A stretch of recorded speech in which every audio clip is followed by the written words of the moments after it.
Փողոցային ինչ-որ շուն մտել է թռչնանոց ու սա սրանց էլ տանենք ու հավերին կերակրենք։ Դելիկատես են բերել։ Արա հերիք չի ջղայնացնես։ Հերիք չի։ Ողջույն գյուղասերներ ջան, հուսամ լավ եք։ Այսօր նորից եկել եմ ձեզ իմ օրվա աշխատանքներով կիսվելու։ Այսօր սրսկելու ենք ծառերը, քանի որ լավ արևոտ օր է, 2 օր անձրև չի գալիս, պետք է սրսկենք ու նաև մոտորերս նորից անձրևներ են կանխատեսել, հետևաբար նաև պետք է սացիլ դնենք այսօր, քանի որ երեք մի քանի տեսակ սացիլ եմ գնել, ծաղկակաղան, բրոկոլի ու բադրջան, այն ինչ մենք չկարողացանք սերմից ստանալ, ստիպված եղանք գնել։ Հիմա աշխատանք սկսենք ճտերին ու թռչուններին, մնացած թռչուններին կերակրելով, հետո նաև բանջարանոց կմտնենք։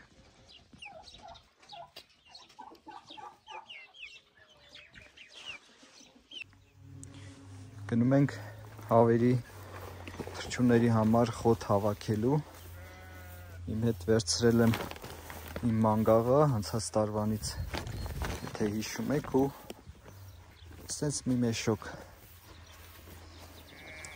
Տեսեք ինչ հարթամ կանաչա ու թռչունների ձայնը լսեք, տեսեք ինչ դրախտը։ Հիմա կհավաքենք այս մեշոկով մեկ։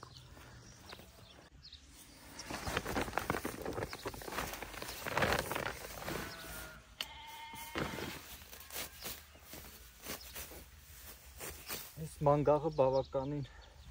հեշտացնում է իմ գործը, որովհետև պես մթել հանելով մի փոքր դժվար է արդեն։ Տեսեք ինքը եւ մատղաշ կանաչա, բայց արդեն ցողունները աճել է ու դժվար է փոխվում։ Մանգաղով հեշտ ու հանգիստ այսպես արագ հավաքում ենք։ Ու այս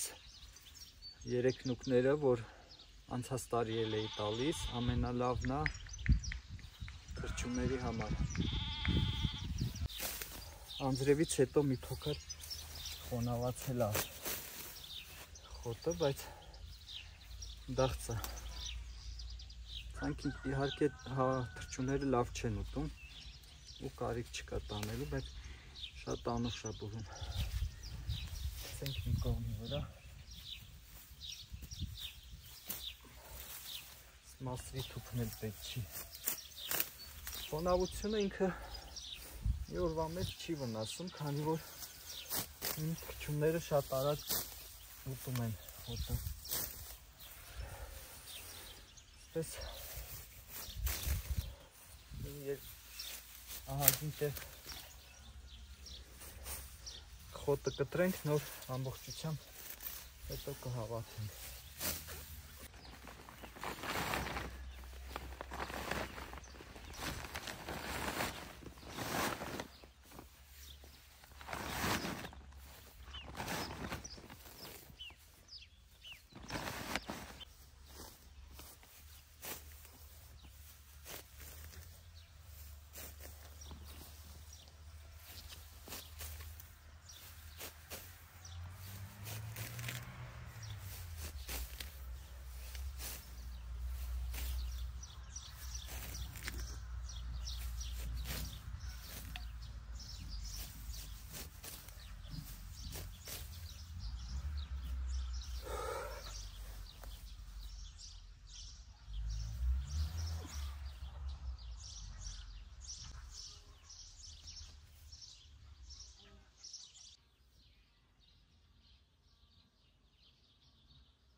Ընդամենը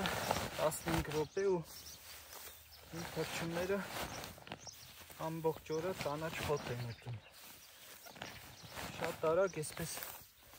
հավաքում ենք ու վերադառնում տուն։ մի ամբողջական պարկ։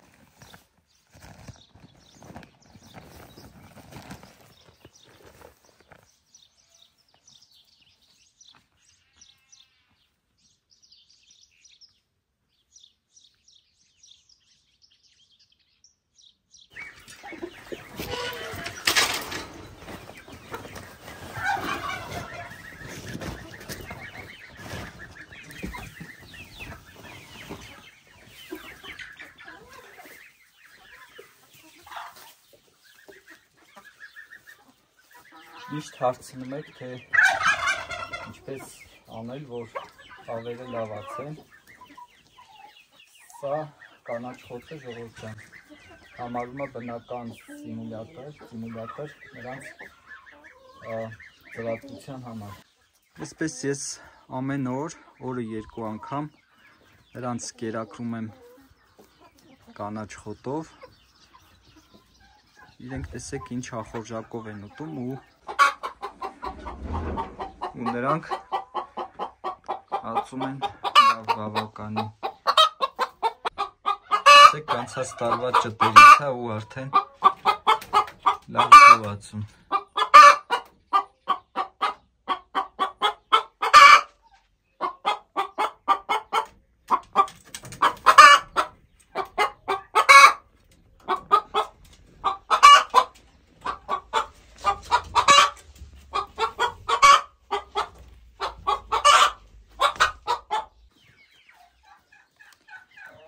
Շատ կարևոր է տարվա բոլոր եղանակներին իրենց սովորական կերից բացի նաև հավելյալ վիտամիններ տալ, իսկ այդ վիտամինները հանդիսանում է կանաչ խոտը։ Ամռանը, գարնանն, ամռանն ու աշնանը կանաչ խոտի տեսքով, իսկ ձմռանը իհարկե չորացրած եղինջ կամ սովորական չոր խոտ։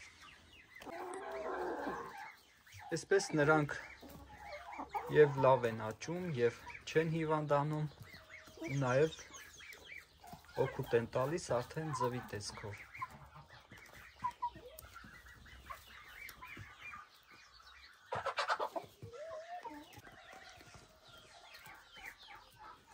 Միայն ցորեն կամ գարի տալը իրենց մոտ վիտամինների դեֆիցիտ է առաջացնում։ Դրա համար իրենց պետք է բաց թողնել, որպեսզի կանաչ խոտ արածեն։ Բայց քանի որ ես բաց տարածքներ չունեմ, իսկ իրանք օրվա մեջ ընդամենը մի ժամ բաց են թողնում քուջուջ անելու հողերում, կանաչի հասանելի չեն, դրա համար այսպես ամեն օր իրենց համար ես առանձին խոտ եմ բերում։ Դա կարճ ժամանակ է խլում ինձնից, բայց հավելյալ ծանրաբեռնվածություն չի ինձ համար առաջացնում, քանի որ իրենց բաց թողնելն ու հետևելը ավելի երկար ժամանակ է տանելու, խլելու ինձնից, քան այսպես 10-15 րոպե խոտ հնձելով ու օրվա մեջ իրենց առատ խոտով կերակրելը։ Տեսնում եք, իմ հավերը փետուրներից էլ զգացվում է, որ առողջ են։ Այն այստեղ ունեմ, տեսնում եք, այս հավա, մի փոքր փետուրներ այդպես պոկված են, բայց դա աքլորների շնորհքն է։ Այ մի հատ էլ այնտեղ կա, այ տեսեք սա, այդպես լինում է։ Մնացածը, բայց տեսեք, ինչպիսի փայլուն մաքուր փետուրներով։ Սա առողջ թռչունների առաջին ու կարևոր նշանն է։ Իսկ ինչպես իմանալ, թե որ հավերն են ածում և որոնք ոչ, դրա համար ուղղակի պետք է առաջին հայացքից նայել նրանց կատարներին։ Այդ տեսեք, ինչ կարմիր, երկար կատարներ են։ Սա հենց ածելու նշանն է։ Կա նաև ուրիշ տարբերակ, երբ ստուգում են նրա ոսկորներ կա իր հետևի մասում, ոսկորների արանքը եթե 3 մատի տեղ է տալիս, ուրեմն նրանք հացում են։ Այդպես ես չեմ ստուգում, ուղղակի նայում եմ կատարին, փորձառուները կարող են ուղղակի կատարով հասկանալ, հացում են թե չէ։ Տեսեք, կարմիր, վառ կարմիր գույնը ցույց է տալիս, որ իրենք հացում են։ Ու այսպես կարելի է տարբերել, որ հավերն են հացում եւ որոնք են հանգստանում։ Իհարկե նրանք միշտ գրեթե միշտ չեն հացում, մի մասը հացում է, մի մասը հանգստանում է։ Դա բնության կարգն է։ Բոլորը միաժամանակ ու երկար չեն կարող հացել։ Հա տեսեք ով է եկել ինձ խանգարելու։ Միայն ու միայն խանգարում է, տեսեք։ Այս վայրենին։ Մեր նունիկն է ժողովուրդ ջան։ Իրեն որոշեցին նունիկ կոչել։ Ինքը արդեն բավականի մեծացել է, այդ տեսեք տարբերությունը կզգաք։ Բայց այսպես ամեն օր գալու է ու ինձ խանգարելու է։ Կամ թռչուններին է վախացնում, կամ գալիս է ու չի թողում, որ ես աշխատեմ։ Մի կծի արա։ Ինքը աղջիկա ժողովուրդ ջան, իմիջայլոց։ Տարբերակներ շատ կային հանունների, բայց ես որոշեցի նունիկ դնել։ Նունիկ։ Ու արդեն ինքը իր անունին տիրություն անում։ Խելոք։ Խելոք մնա, դե խելոք մնա։ Կթողես աշխատեմ։ Կթողես։ Ատամները բավականին սուր են ու երբեմն ցավացնում են։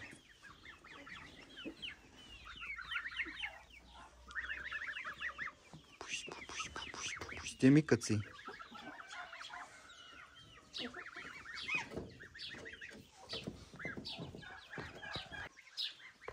Արի, թող աշխատեմ։ Արի, գնա։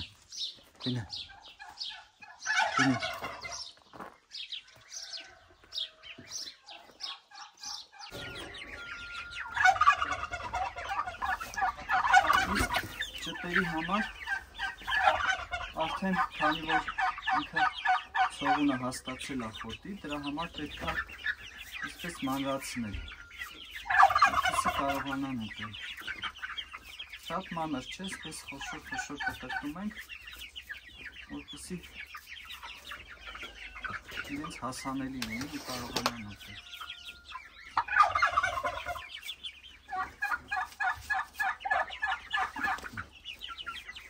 Տեսնում եք արդեն բավականին խոշորացել են։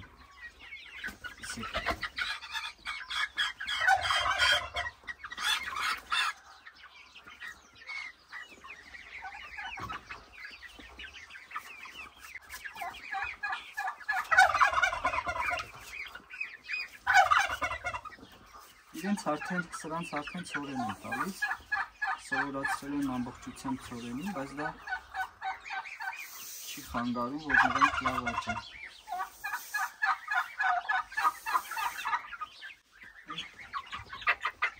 Իսկ ինչ խոշոր ճուտա, ինքը դրաման է, ովքերն էլ կարող եք տեսնել։ Աքլոր 4 աքլոր եմ հաշվել, ժողովուրդ ջան։ Ինքնատն էլ երևի հավ են։ Արդեն բավականին ծանրացել է։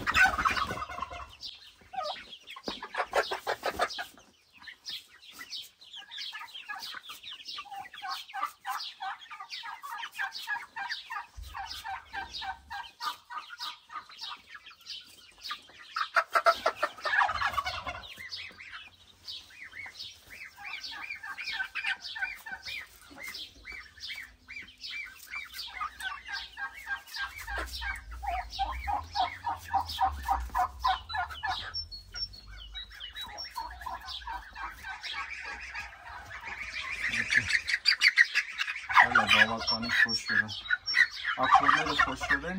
ավերը մի փոքր փոքր են։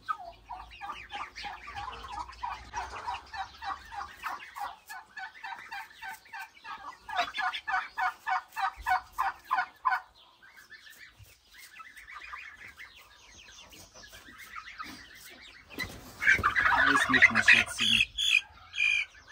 Դույնը ինձ դուր է գալիս շատ։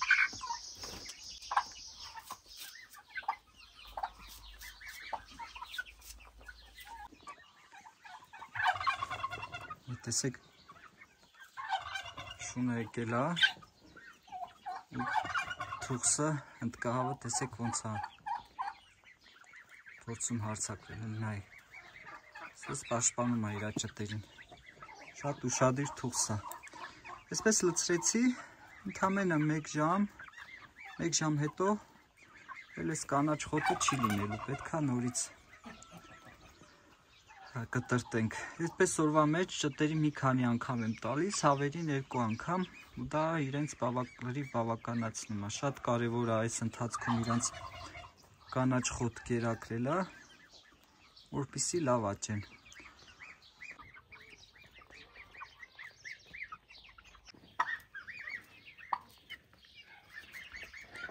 Որ պատկերացնեք ինչի մասին եմ խոսում, որ ասում եմ չարա։ Տեսեք, իմ հետևից ուզում ա գա ու ուզում արին արանքով մտնի։ Լավա հնդկահավը հարձակվում է ու չի թողում մոտիկանը, տեսեք։ Վայրենի է լրիվ։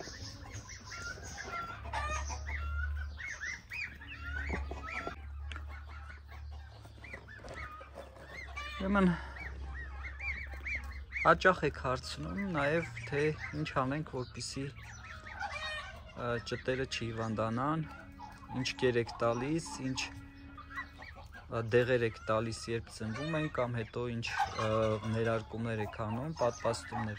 Ժողովուրդ ջան, բացարձակ ոչ մի ներարկում չեմ անում, իսկ դեղերը տալիս եմ խիստ անհրաժեշտության դեպքում։ Ու ոնց է ստացվում, որ այսպես կարողանում եմ իրենց առողջ պահել ու իրենք չեն հիվանդանում։ Դրա հիմնական ձևը իրենց իմունիտետը բարձրացնելն է։ Նախ պետք է սկզբից իրենց լավ հագեցած կեր տալ, իսկ դա արդեն կոմբի կերերն են, հետո իրենց աշճանաբար սովորեցնում եմ նաև կանաչ խոտին, մոտ 15 օրականում արդեն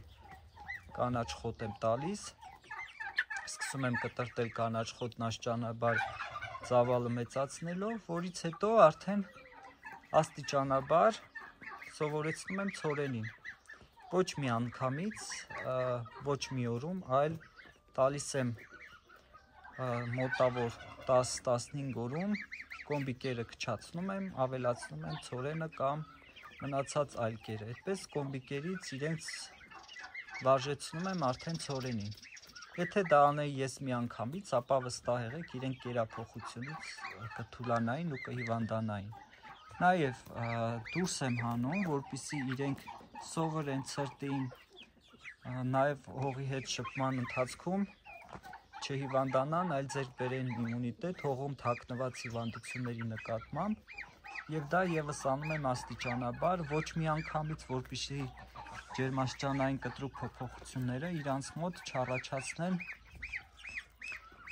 ստրես ու իրենք չհիվանդանան։ Այսպես աստիճանաբար սովորեցնելով ունենում եմ առողջ ճտեր։ Ինչ եմ ուզում ասել, որ պետք չի իրենց միանգամից փոփոխություններ անել, իսկ սրսկումների, պատվաստումների մասով դա չեմ առարկում, ճիշտ է ժամանակին պատվաստելը եւ դեղեր տալը, բայց ես դա չեմ անում, քանի որ չեմ տիրապետում ինֆորմացիային, ինչ դեղ կարելի է տալ, ինչ պատվաստում կարելի է անել։ Դա երևի աշճանաբար մի օր կսովորեմ, բայց այս պահին ես սկիզբում եմ իմ փորձով, ասում եմ այն, ինչ անում եմ, ցույց եմ տալիս այն, ինչ անում եմ, որպեսզի ունենամ առողջ ճտեր առանց դեղորայքի, առանց պատվաստումների։ Դեղորայք տալիս եմ, երբ անհրաժեշտությունը լինում է, այսինքն երբ նկատում եմ, որ ծերտի հետ արյուն կա կամ օրինակ մի տեսակ ախորժակ չունեն, ուրեմն դա նշանակում է, որ արդեն իրենք ինչ-որ հիվանդություն ունեն եւ պետք է դեղ տալ։ Իսկ մնացած բոլոր դեպքերում առողջ ճտերին ես դեղ չեմ տալիս, որովհետև դրա կարիքը չի լինում, այլ աշխատում եմ նրանց իմունիտետի վրա, բարձրացնում եմ իմունիտետը, սովորացնում եմ պայմաններին ու իրենք աճում են բավականին լավ։ Այս ճտերը ուրեմն ձվից դուրս են եկել մարտի 3-ին, մոտավոր ապրիլ-մայիս, արդեն 2 ամսական ճտեր են ու բավականին խոշոր են, բավականին լավ քաշում են ու ընդհանրապես այս ընթացքում չեն հիվանդացել։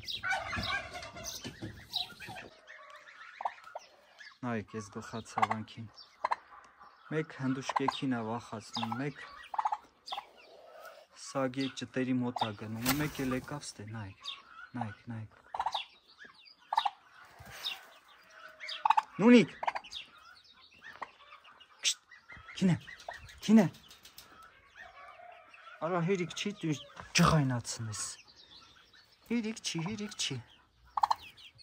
անդադ խաղալ է ուզում,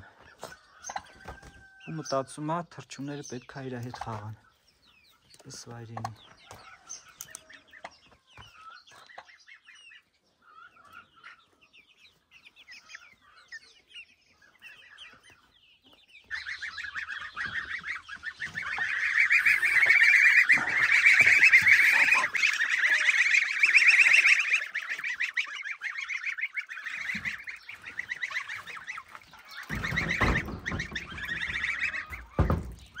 Սրանց էլ օրվա մեջ էլի մի քանի անգամ ֆոտ եմ տալիս ու կես ժամ առաջ եմ տվել ու տեսեք ու չկա։ Մայրը արդեն փետրափոխ է լինում։ Փուխս նստելուց ու ճտեր հանելուց հետո սագերն այդպես են, մի հատ փետրափոխ են լինում ու տեսեք փետուրները թափել է։ Սրանց էլ կանաչ խոտան, կանաչ սրանց առանց կտրտելու եմ տալիս, ինչպես հավերին եմ տալիս, որտեղ իրանք խոտակեր թռչուններ են ու ամբողջը ուտում են, նույնիսկ ցողունները ու ոչինչ չեն թողում։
Բոյ են գտել, հիմա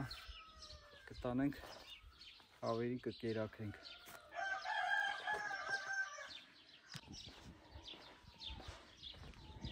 Ոչինչ կարծես թե չի օգնում, ժողովուրդ ջան։ Եվ դեղ ենք դրել եւ ձվի կճեպը դրեցինք, բայց ամբողջ բանջարանոցը սրանք են։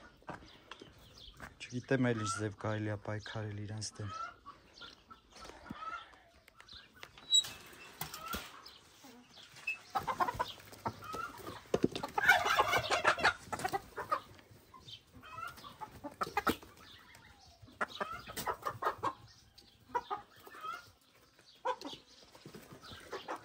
Տեսեք իրար ձերքից ձերք են խլում։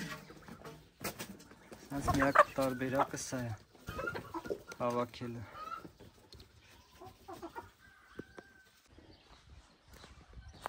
Երեք այն վերևը փորելուց 5 հատ այդ չափի դուրս է եկել։ Չնայած մի քանի օր առաջ էի դեղը դրել ամբողջ բանջարանոցում։ Ուրիշ տարբերակ չկա այլ։ Եթե ուրիշ տարբերակներ գիտեք, խնդրում եմ գրեք, ինչպես կարելի է պայքարել իրանց դեմ։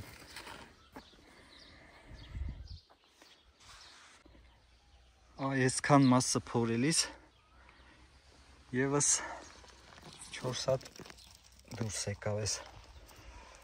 ամպիտաններից 4 թոթոլ բոյ են սա սրանց էլ տանենք ու հավերին կերակրենք սրանց միակ ելքը դա է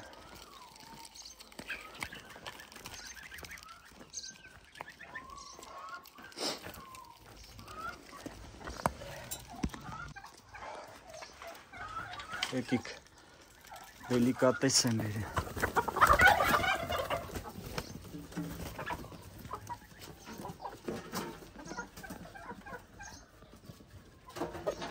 վերջ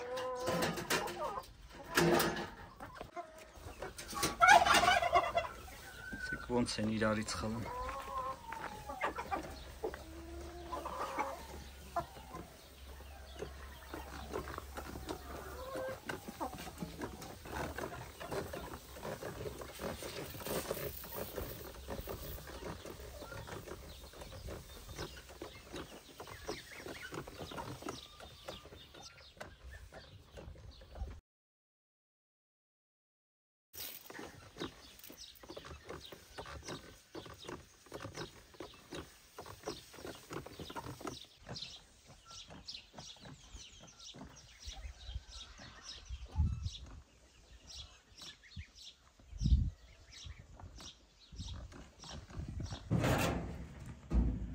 ժողովուրդ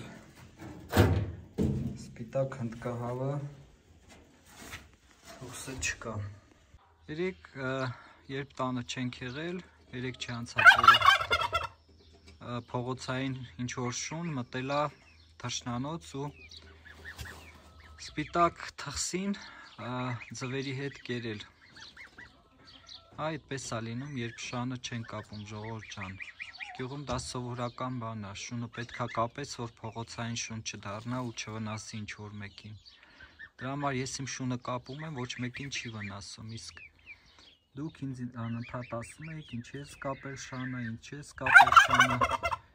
Ու արդյունքն է տեղա, որ թուքսը իր 11 ձուկար տակը, որը պետք է 2 օր հետո արդեն դուրս գա ձվերից, ճտերը պետք է դուրս գային ձվերից, այդպես շունը կերել էր, փողոցային ինչ-որ շուն։ Այդպես է պահում ենք ու արդյունքում ինչ-որ բան է լինում։ Դրա համար պետք է ուշադիր լինել, իսկ երբ կապած շուն ենք տեսնում, դա ինչ-որ նոր Ամերիկա չենք հայտնագործում, ժողովուրդ ջան, սովորական բան է կապած շունը։ Շունը բաց թողած ինչ-որ մեկի վնաս է տալիս, կամ ինչ-որ մեկի երեխային է կծում, կամ ինչ-որ մեկի կենդանուն է վնասում։ Ինչևէ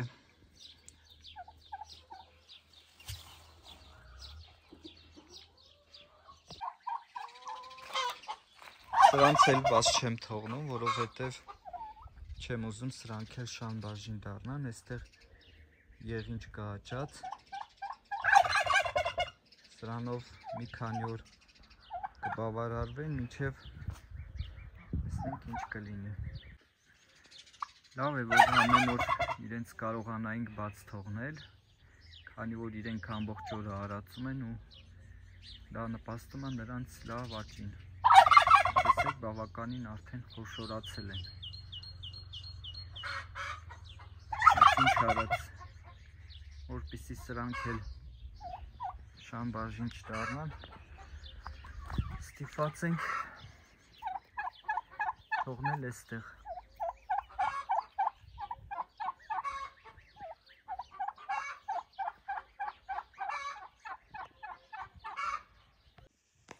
Հիմա ձեզ ցույց տամ այս կասետաներում ցանած սածիլների առավելությունը որն է։ Տեսեք, այստեղ դդում եմ ցանել, գնաց սերմա ինքը ու երբ արդեն ժամանակը գալիս է իրան տեղափոխելու բաց գրունտ, ուղղակի պետք է իրան այսպես քաշել։ Ու ինքը արմատներով այս վիճակում, տեսեք արմատային համակարգը ոնց է զարգացել։ Այս վիճակում արդեն դնում ենք հողի մեջ, բույսը արդեն ոչ մի ստրես չի տանում։ Սա արդեն պատրաստի սացիլա, որը կարա դրսում նորմալ աճ ունենա։